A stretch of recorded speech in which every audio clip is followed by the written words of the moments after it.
Number 1, ಹೊರಗಡೆಯಿಂದ ಒಳಕ್ಕೆ ಈ ರೀತಿಯ ಚಟುವಟಿಕೆ ಮಾಡ್ತಿರೋರ್ನ ಇನ್ನೊಂದು ದಿನ ಉಸಿರೆತ್ತದಂಗೆ ಬಡ್ದಾಕಬೇಕು. ಅದು what ever the cost B. ಏನಾಗತ್ತೆ ನೋಡಬಿಡೋಣ. ಏನಾಗತ್ರಿ?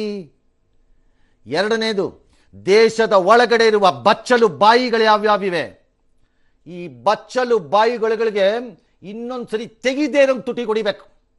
ಬಚ್ಚಲು ಬಾಯಿಗಳಿಗೆ ಯಾವನವನು ಒವೈಸಿ ಅಂತೆ, ಒವೈಸಿ.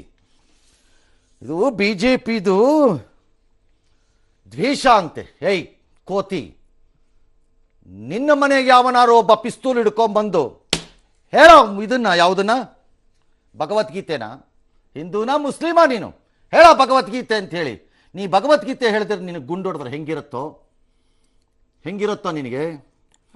ನೀನು ಭಾರತ ದೇಶದಲ್ಲಿ ಇದೆಯಲ್ಲಪ್ಪ, ಗಣಂದಾರಿ ವ್ಯಕ್ತಿ, ನಿನಗೆ ಬರುತ್ತೇನೋ ಭಗವದ್ಗೀತೆ? ಹಾಗೇನೆ ಭಾರತ ದೇಶದಲ್ಲಿದ್ದಂತಹ ಯಾವುದೋ ಈ ಪಾಪ ಪ್ರಯಾಸರಿಗೆ ಯಾಕೋ ಗೊತ್ತಿರಬೇಕು ಮುಸ್ಲಿಮರದ್ದು ಆಯ್ದು, ಯಾಕೆ ಗೊತ್ತಿರಬೇಕು? ನಿನಗೆ ಯಾವನಾದ್ರೂ ತಲೆ ಪಿಸ್ತೂಲ್ ಹಿಡಿದು ಕೇಳಬೇಕು, ಹೇಳೋ ಭಗವದ್ಗೀತೆ ನಂದು, ಇಲ್ದಿದ್ರೆ ಡಮ್ ಅನ್ನಿಸ್ಬೇಕು. ನಿನಗೆ ಆಗ ಬುದ್ಧಿ ಬರುತ್ತಾ? ನಿನ್ನ ಮಕ್ಕಳನ್ನ ಕರ್ಕೊಂಬಂದು ನಿಲ್ಲಿಸು, ನಿನ್ನ ಮಕ್ಕಳು ತಲೆಗೆ ಇಟ್ಬಿಟ್ಟು ಹೇಳ್ತೀವಿ ಯಾರು ಒಬ್ಬರು, ಭಗವದ್ಗೀತೆ ಹೇಳ್ತೀಯಾ ಏನು ಅಂತ. ಏನು ಹೇಳ್ತೀಯ ನೋಡೋಣ. ಆಗ ಅವನು ಸಂಜಯ್ ರಾವತ್ ಅಂತೆ. ಜೀವನ ಕಟ್ಕೊಂಡಿಯಲ್ಲಪ್ಪ ಹಿಂದೂಗಳ ಹೆಸರಿನಲ್ಲಿ ನೀನು, ನಾಲಾಯಕ್.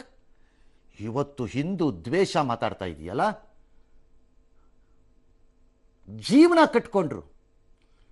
ಅದನ್ನೇ ಬರೆದು ದೊಡ್ಡ ಮನುಷ್ಯ ಆಗಿ ರಾಜ್ಯಸಭೆವರೆಗೂ ಹೋದಿಯಲ್ಲಪ್ಪ.